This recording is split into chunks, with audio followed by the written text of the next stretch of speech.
President Trump says he's made a settlement with Iran and should be finalized in the next few days.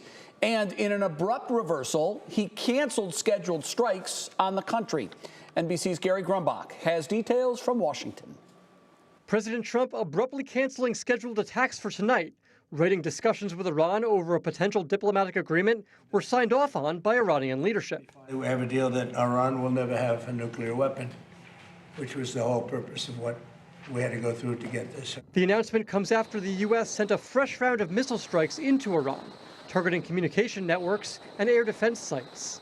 President Trump telling Fox News this morning. Yeah, there will be more bombing tonight. It'll be a bigger, more powerful. Trump says the naval blockade on Iranian ports will be in full force until the transaction is finalized.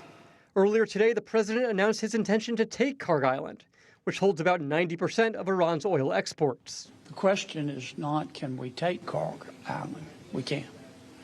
The question is, what do we do after we get it? Senator Kennedy said he doesn't see how the U.S. can take the island without American boots on the ground, something the president has said he doesn't want to do. We knew that going in. The president knew it going in. He wants to avoid that at all costs. But when you're dealing with this particular regime, you cannot take it off the table. The last thing the country needs right now is for Donald Trump to put boots on the ground in the Middle East. That's the last thing that we need.